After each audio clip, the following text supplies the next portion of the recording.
There's something deeply comforting about the God who specializes in restoration. While the world discards what is broken, damaged, or worn out, God sees potential for renewal. Where others see endings, He sees beginnings. Where we see ruins, He sees rebuilding opportunities. This morning, we celebrate the God who doesn't just repair, He restores, renews, and makes all things new. Life has a way of leaving us feeling depleted, doesn't it? Relationships fracture, dreams crumble, health deteriorates, finances collapse. Seasons pass, where it seems like we're losing more than we're gaining. We watch pieces of our lives slip away, and sometimes we wonder if what's been lost can ever be recovered. Yet Scripture reveals a God whose very nature is restorative. In Revelation 21:5, Jesus declares from His throne, "I am making everything new." This isn't a future promise, only it's a present reality. Every day, in countless ways, God is at work, restoring broken pieces of our lives, renewing our strength, and creating beauty from ashes. The Hebrew word shub appears throughout the Old Testament, meaning to turn back, to restore, to return to an original state. But God's restoration often surpasses the original. When He restores, He doesn't just patch up what was broken, He transforms it into something better than before. Consider the story of Job, who lost everything that mattered to him. His wealth vanished, his children died, his health failed, and his wife told him to curse God and die. Yet in the end, Scripture tells us that the Lord restored Job's fortunes and gave him twice as much as he had before. Job 42:10. God's restoration exceeded Job's original blessings. Or think about the prodigal son who squandered his inheritance and found himself feeding pigs in a foreign land. When he returned home, broken and ashamed, his father didn't just forgive him, he threw a celebration, gave him the best robe, put a ring on his finger, and restored him to full sonship. The father's restoration went beyond what the son dared to hope for. This is the heart of our God. He takes the fragments of our shattered dreams and creates masterpieces. He takes the ashes of our failures and grows gardens of purpose. He takes the scars from our wounds and turns them into sources of healing for others. Sometimes we struggle to believe in restoration because we're looking at our circumstances through human eyes. We see the divorce papers and think the family is destroyed.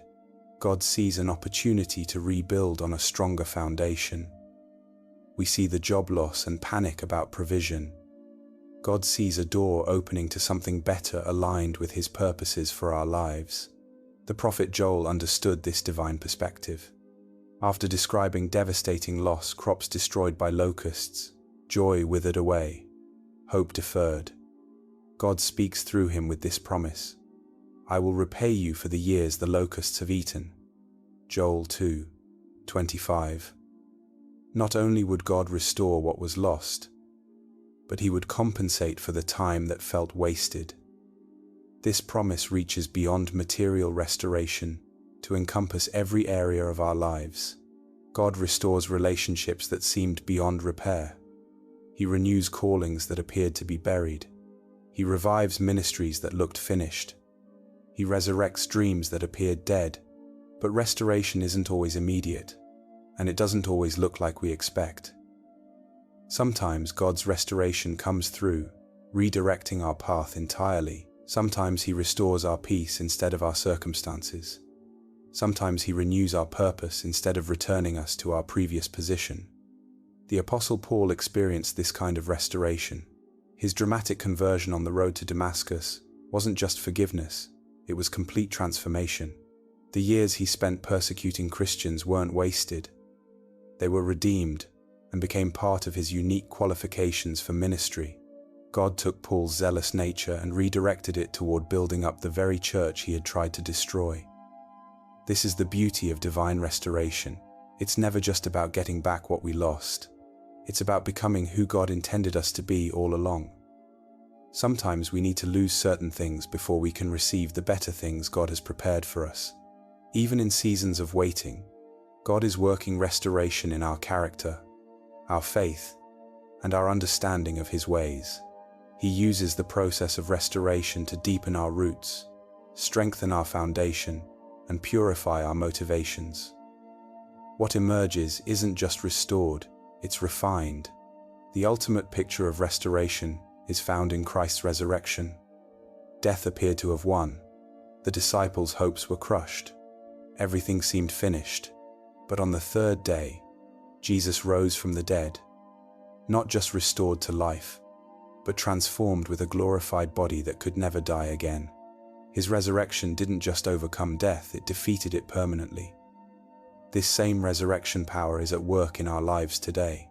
The Apostle Paul writes in Ephesians 1:19-20 about his incomparably great power for us who believe. That power is the same as the mighty strength he exerted when he raised Christ from the dead. The power that raised Jesus from the dead is available to restore every dead area of our lives. As we begin this new day, we can trust that God is actively working restoration in our lives. He's piecing together fragments we thought were lost forever. He's breathing life into dreams we thought had died. He's making all things new, not just in eternity, but here and now, in the details of our daily lives. Now, let's take a moment to pray together. Lord Jesus, I come before you this morning overwhelmed by your goodness and your power to restore. You are the God who specializes in making all things new, who takes what is broken and creates something beautiful, who transforms ruins into gardens of hope. Thank you for the restoration you've already brought to my life. Thank you for taking my broken heart and mending it with your love. Thank you for picking up the scattered pieces of my dreams and weaving them into something better than I originally imagined. Thank you for restoring my relationship with you through the cross. Where sin had created separation, you built a bridge of forgiveness. Where guilt had created shame, you declared righteousness.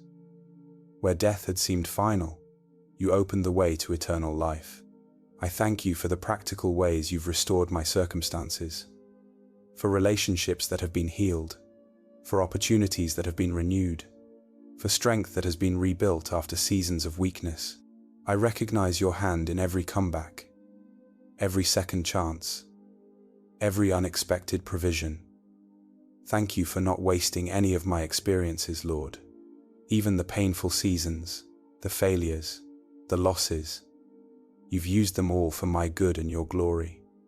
What the enemy meant for my destruction, you've turned into testimonies of your faithfulness.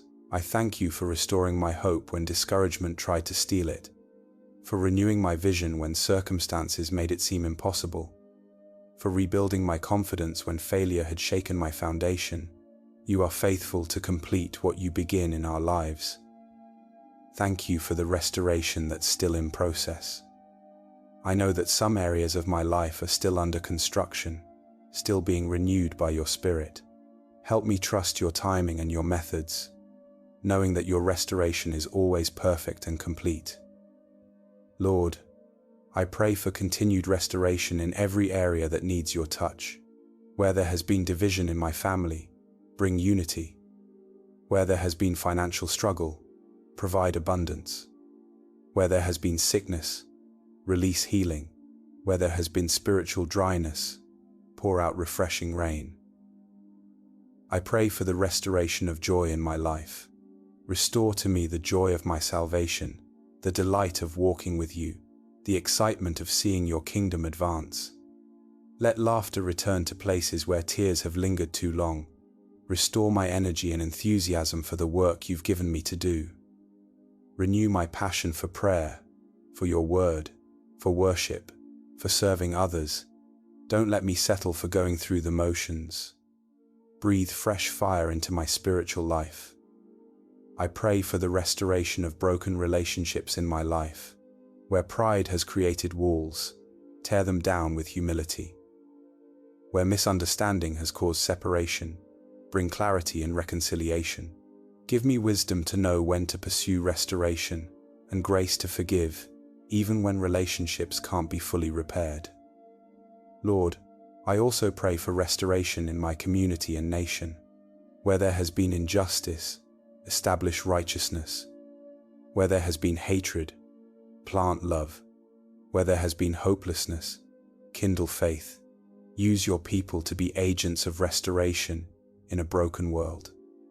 Thank you that your restoration extends beyond this life. Thank you that one day you will make all things new completely.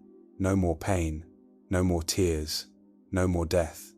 Until that day, continue your work of restoration in and through me. Help me be patient with your process, Lord. When restoration seems slow, remind me that you're building something that will last for eternity. When I can't see your work, help me trust your heart. When others doubt your power to restore, let my life be a testimony to your faithfulness. Use my story of restoration to bring hope to others who are still waiting for their breakthrough. Let me be living proof that you are still in the business of making all things new. Holy Spirit, continue to work in me, making me more like Jesus every day. Restore the areas of my character that need reshaping. Renew my mind with your truth. Transform my heart to beat in rhythm with yours. Thank you, Lord, for being the God of the second chance, the third chance, and as many chances as needed. Thank you for never giving up on me, never writing me off, never seeing me as beyond repair. I commit this day to you, trusting that you're continuing your work of restoration in every detail of my life. I believe that my best days are not behind me, they're ahead of me, because you are making all things new. In Jesus' powerful and restorative name, I pray. Amen. If this prayer has touched your heart, please type Amen as a sign of faith. I pray that every blessing in this prayer is now upon you in the name of Jesus. And if you need a special prayer, feel free to let us know in the comments. We would be honored to pray for you. May the grace and peace of our Lord Jesus Christ be with you always.